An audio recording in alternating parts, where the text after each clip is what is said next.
Hey everyone, it's Rick Theriault-Your Maine Real Estate Guide, and today I'm down here in my shop here at Millinocket, Maine, and I'm going to respond to a viewer's email. I had a question come in this week. I thought it would make a pretty good conversation, I guess, and that was when I got ready to purchase the tractor that I have, why did I purchase the tractor that I have? So let's talk a little bit about that, I guess. So we're in my shop, and this is the tractor that I purchased in 2018. And what I bought back then, and very happy, still very happy with the purchase overall, was I bought a Kubota L3301 tractor in 2018. At the time when we purchased the property, purchased the tractor, we had already lived here on this property for about 17 years because we moved here around 2001. And I could have used a tractor from day one. I've done a lot of projects around on the property over, from the time we purchased it to now. I always have something going on. And the tractor would have saved me a lot of aggravation, bodily injury, and made me a lot more productive. I guess one of the largest projects that we did was, I think, around 2008. I installed a wind turbine on my property, and at times you may hear the inverter kick on. And it's a 120-foot tower with a 10,000-watt wind turbine on the top, and the wire runs about 300 feet long. And the footprint of where that turbine is roughly an acre in size, and that was all wooded. And over the course of several weeks in the summer, the year we put up the turbine, I dropped every tree and chipped all the brush, cut the trees up into firewood-sized pieces, split the wood, and hired a guy with an excavator to go pull the stumps and pull some rocks and level the ground out to prepare for installing the wind turbine. And then I hired another fellow with a smaller machine to come in and dig the trench where I put my wire run in. That was 300 feet long from the base of where the tower is going to be to where my garage is here, where we installed the inverter. That was a project that I definitely could have used the tractor on. It would have made it a lot easier to do. I got through it, but I worked really hard. So what this tractor is it's a method of making you more productive. And as you get older, you want to work smarter, not harder. And I was willing at the time to work hard, real hard, and I still am. But I'm really glad that we purchased this in 2018. At the time when I started shopping for a tractor, when we got to the point where because I needed to replace my plow on my truck. The plow had rusted through, and it was time to replace it. And that would have been $5,000 or $6,000 to buy another plow. And when you buy a plow for a truck, that's all it's good for, is just a plow for a truck, to plow snow. So I started shopping for a tractor. My wife gave me the green light, and so I started making phone calls and searching online forums and trying to figure out what I needed. And by the time I made a phone call to the first salesperson I called, the first company I called was John Deere. And I told the salesman that I would be using the tractor to, I wanted a snow blower. I wanted to be able to dig some holes, move dirt, pull logs out of the woods.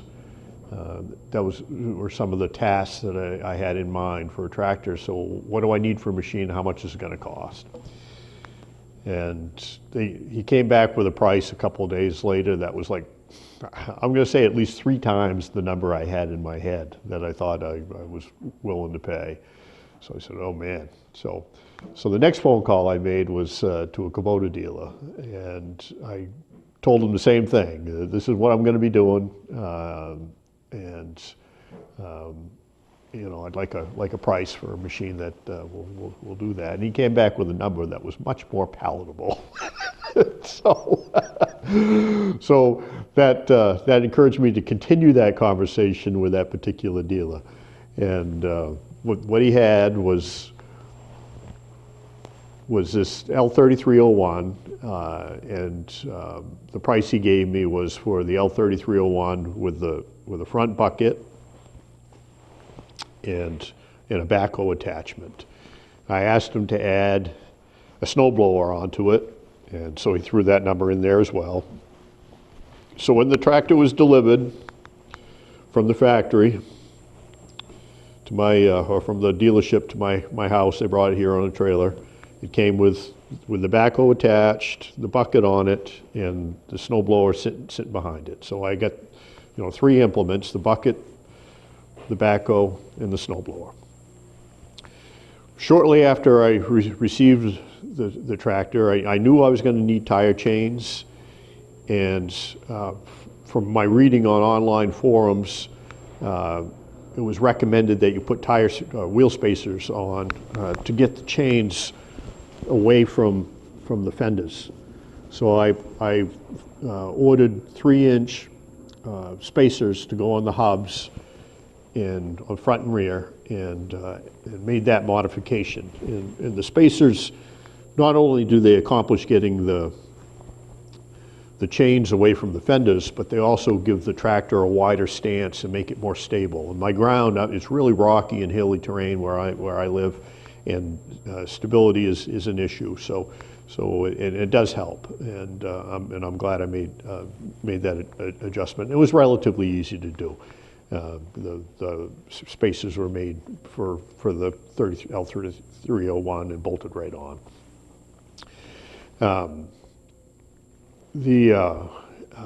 I've had no issues with any of my implements. I guess one of the keys that you got to keep in mind with the tractor is you want to keep it greased, and there are grease zerts all over the place on the implements and on the machine itself. Like this is a grease zert, and here's another one. So every once in a while you want to give those a squirt of grease. Same with the bucket. All there's grease zerts here and up here, and every place you see grease, you need to add grease. And if you do that, your implements this tractor will you know, as long as I take care of it, should you know, when I'm no longer kicking, this tractor should still be going, because I keep it serviced. It's got roughly 600 hours on it. I've changed the oil. It recommended, you know, the manufacturer recommended it. Oh, must have lost power. Oh yeah, sorry about that lighting issue. I'm not sure exactly what what happened there, but another project. I'll have to figure out what happened, but I lost my overhead lighting. Anyway, back to the tractor. So we've had this L3301 since 2018. I've had 0 issues with it. I've done all my own maintenance here at home. It's performed perfectly for removing snow, moving dirt, driveway maintenance, hauling wood out of the forest to be firewood. It's done all those things with 0 issues. I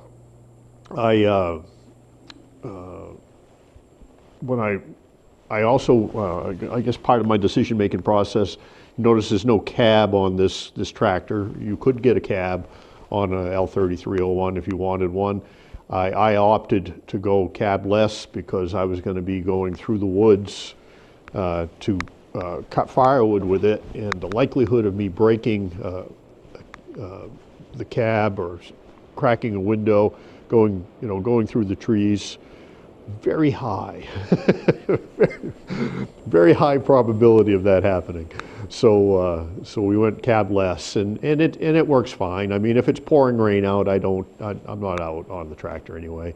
I do go out after a snowstorm or to move snow, get some snow blown on me, but that's okay. You know, it's no big deal. I dress for the implement for the weather.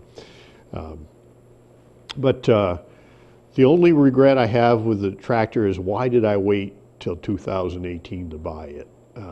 You know, I could have used it from day one. I probably could have made the numbers work.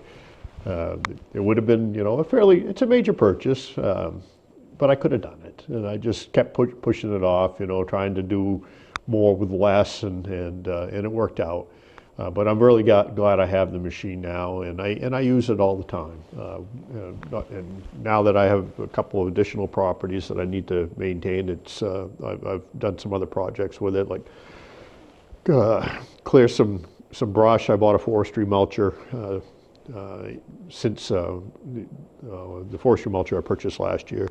And I use that on a couple of projects, and I got a couple more this summer I'm going to do with that.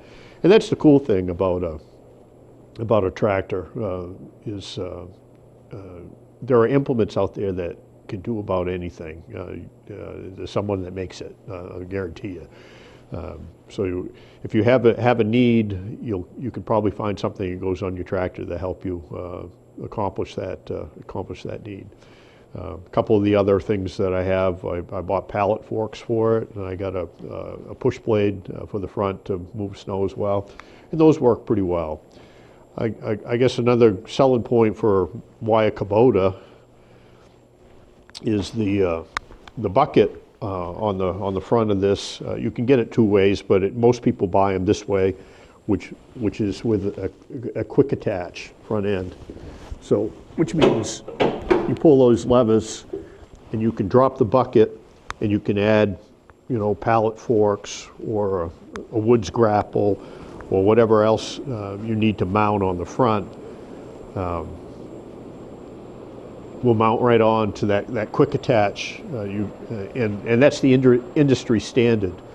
The first phone call I made to John Deere, and I'm not trying to bash them, but John Deere, you have to buy John Deere specific components, because they don't use the industry standard, or at least they didn't. I don't know, maybe they've changed in recent years, but everybody else, for quick attach equipment, Kubota, Coyote, everybody else, they use the industry standard footprint. So you can buy implements from third-party manufacturers, and they'll mount right up to it, which is nice. Everyone I know that has a Kubota has been happy with it, at least personally. There's probably some people out there that aren't happy with theirs, but the ones that I know are pretty happy. Are there jobs that I can't do with this tractor? Oh yeah, you know, I've got rocks on my property that you really need a big machine, a big excavator to move, because they're just too heavy. But this will do a lot. It'll do a lot. So if you're shopping for a tractor, some of the questions you need to ask yourself and maybe write down is what types of projects are you going to be doing? Because that's a conversation you should have with your sales rep or whatnot, because they'll help you size the machine to help you make an appropriate purchase. And can you buy a used one out there? Yeah, you know, if you can buy them new, you can buy them used. I went new, and I'd probably do new again. And there are some pretty good deals out there, or at least on the surface. I guess you might want to dig a little deep, but I look to see what a similar tractor right now, what's out there at the local Kubota dealer, and right now they're running 0 down, 0 financing for 84 months for the L3302, which is the replacement for the L3301, the more recent derivation of it. And then in addition to that, if at the time you buy other implements other than for every one you add, you get $200 off that implement and stuff. So that's that's a savings that adds up pretty well. But if you're in the market for a tractor, and you don't put it off any longer, I guess. I guess the takeaway I'll throw out there. And for those of you watching this video to this point, in the comments, do you own a tractor? And if so, what's your machine? I'm pretty happy with my Kubota, but if you've got a Coyote or a John Deere, let us know. And until next time, this is Rick Theriault, your Maine Real Estate Guide, on location in Millinocket, Maine.